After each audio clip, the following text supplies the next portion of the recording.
என்றொரு இனம் உண்டு, தனித்தே அவருக்கு ஒரு குணம் உண்டு, அமிழ்தம் அவரது மொழியாம், அன்பே அவரது வழியாம் என்று நம்முடைய தாத்தா நாமக்கல் கவிஞர் ராமலிங்கம் பிள்ளை பாடினார். அந்த வரிகளை வேறு வடிவம் கொடுத்தவன் நம்ம உயிர் தலைவர். தமிழர் என்ற ஒரு இனம் உண்டு, தனித்தே அவருக்கு ஒரு குணம் உண்டு, மானமும் வீரமும் அவருக்கு உயிர் என்று உலகத்திற்கு காட்டியவன் நம் உயிர் தலைவர். நீ அதையே திருப்பி உலகத்தோடு திரும்பி பார்க்கவை. எப்படி? காரைக்குடிக்கு என்ன செய்வாய்? காரைக்குடிக்கான மகன் இல்லைன்னா ஒட்டுமொத்த உலகெங்கும் பரவி வாழ்கிற 13 கோடி தமிழ் குடிக்கான பிள்ளைகள். புரியுதா? காரைக்காலுக்கு ஒண்ணு, காரைக்குடிக்கு ஒண்ணு, பாரம்பக்குடிக்கு ஒண்ணுலாம் கிடையாது. ஒட்டுமொத்த தமிழ் குடிக்கு ஒண்ணுன்னா ஒரே மாதிரி நான் தான்.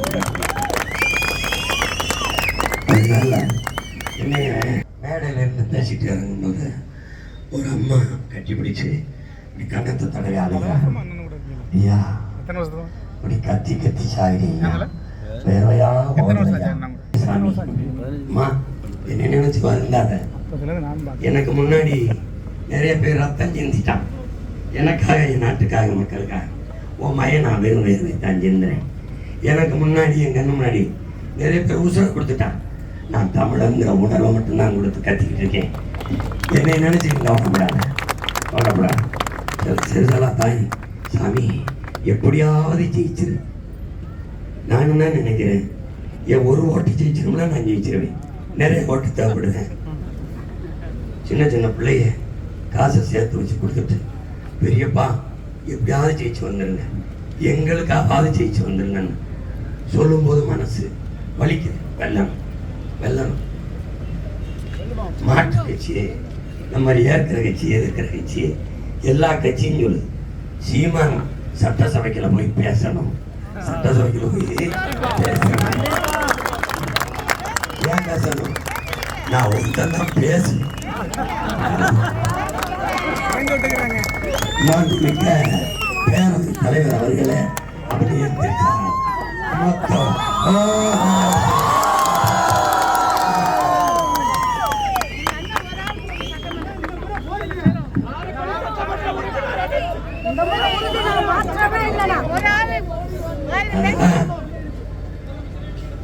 அதெல்லாம் யார் யாருக்கோ ஓட்ட போட்டு நல்லா வச்ச என் சொந்தங்கள், சொந்த புள்ள இவ்வளவு கத்துறான். சரி, எங்க ஐயா சிதம்பரம் எம்பி ஆனாரு, அமைச்சர் ஆனாரு, உலகத்துல இவனுக்கு அது காரைக்குடி ஏன்மங்கிறான். உன் மகன் சாதாரணமானவன்டா, செல்வ சீமான் கிடையாது, சாதாரண சீமான் காரைக்குடியில் போட்டியான். உலகத்துல காரைக்குடி தெரியாதவன்ல இருக்கிற திசையில்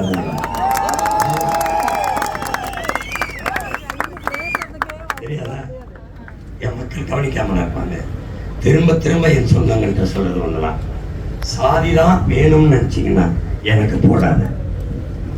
எதையாவது சாதிக்கணும்னு நினைச்சா எனக்கு போடு. மனம் தான் எனக்கு முக்கியம். போட மனிதம் தான் புனிதம், அதான் வேணும்னு நினைச்சீங்கன்னா எனக்கு உன் பிள்ளைக்கு நீ என்ன வச்சுட்டு போற? உன் பிள்ளைக்கு சாதிய வேற என்ன வச்சுட்டு போற? மதத்தை. நான் உன் பிள்ளைக்கு என்ன வச்சுட்டு போவேன்? மலையை வச்சுட்டு போவேன். மலைய என் தாயின் காலில் என் பால் எனக்கு, என் பூமி தாயின் மலை மார்பு இருக்குல்ல, அதுல இருந்து பால் எனக்கு மட்டும் இல்ல, உனக்கு மட்டும் இல்ல, உலக உயிர்களின் தாய் பால். அந்த என் மலை, என் பிள்ளைகளிலிருந்து வந்த அறிவிப்பால் அதை அறுக்கிறான். என் தாயின் மாலை அறுக்கிறான். இந்த அயோக்கிய பையன் அறுக்கிறான். கூட இருந்துட்டு பல பேர் அதை பொறுக்கிறான், பொறுக்கி சகித்துக்கிறான். இப்ப நான் வச்சுட்டு போவேன். வேற என்ன? உன் மொழி செத்து போச்சு, கவலை இல்லை. என்ன சாதி இருக்குல்ல, உன் வரலாறு ஒரு இனத்தை மறைக்கப்பட்டுச்சு, உன் இனம் செத்துருச்சு, உன் நில வளங்கள போயிடுச்சு, கவலை இல்லை. ஏன்னா மதம் இருக்குல்ல, அது போதும். இனி உன் பிள்ளைக்கு மதத்தை வச்சுட்டு போற, நான் அதை வைக்க மாட்டேன். என் பிள்ளைக்கு மண்புழு இருக்குல்ல, மண்புழு அதை வச்சுட்டு போயிடல. ஏன்? அவன் பயன்படும்.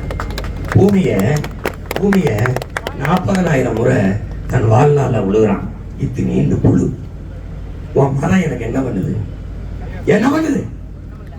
என் கூட பிறந்தவனே நீ எனக்கு போடு, போடாம போ, என்னை ஜெயிக்க வை, தோக்கடி.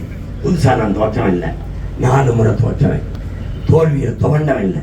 ஏன்? வீரனின் மகன் நான், உறவாக இருந்த வீரனின் மகன். நான் கற்ற கல்வி வெற்றியை தோல்வி சமமாக கருதுகிறவன் எவனோ அவனே உண்மையான வீரன். எனக்கு அப்படி இல்லை. நான் உனக்கு சொல்லித்தானே, சாதி அரசியல் ஆயிடுச்சுன்னா அதுவே அதிகாரத்துக்கு வரும்னா அந்த சகோதரத்துவம் சமத்துவம் செத்து போயிடும். மதம் அரசியல் ஆயிடுச்சுன்னா அதுவே அதிகாரத்துக்கு வரும்னா அந்த மனிதநேயம் செத்து போயிடும். பணம் அரசியல் ஆயிடுச்சுன்னா அங்க மாண்புமிக்க ஜனநாயகம் செத்துரும், கேடு கட்ட பணநாயகம் பிறந்துடும். பணம் அரசியல் ஆயிடுச்சுன்னா மக்களின் சேவை என்பது செத்துரும். முதலீட்டாளன், இந்த வேட்பாளன் காசு கொடுக்குறாங்க, அவனுக்கான லாப தேவை பிறந்துடும், மக்கள் சேவை இறந்துடும். பணம் அரசியல் ஆச்சுன்னா மக்களிடத்தில் பண்பாடு ஒழுக்கம் செத்துரும். விளங்கிடுச்சா? விளங்கிடுச்சு. சீமான் சொன்னா தெரியாது, இது சீனாவில் யுவான் சுவாங் சொன்னார்னா நம்ம இப்போ இப்படி பார்ப்போம். இவங்களெல்லாம் காசு, பணம், கார் இதை தன் பிள்ளைகளுக்கு வச்சுட்டு போகணும்னு நினைக்கிறாங்க. உங்க பிள்ளைய நாங்க அந்த பிள்ளைகளுக்கு சுவாசிக்க நல்ல காற்றை வச்சுட்டு போகணும்னு துடிக்கிறோம். இவங்க தங்கத்தை பிள்ளைகளுக்கு வச்சுட்டு போகணும்னு நினைக்கிறாங்க. நான் என் பிள்ளைகளுக்கு குடிக்க நல்ல தண்ணியை வச்சுட்டு போகணும்னு தவிக்கிறேன். இவங்க சொத்தை சேர்த்து வச்சுட்டு போகணும்னு நினைக்கிறாங்க. நான் விஷமில்லாத நஞ்சில்லாத சோற்றை என் பிள்ளைகளுக்கு வச்சுட்டு போகணும்னு நினைக்கிறேன்.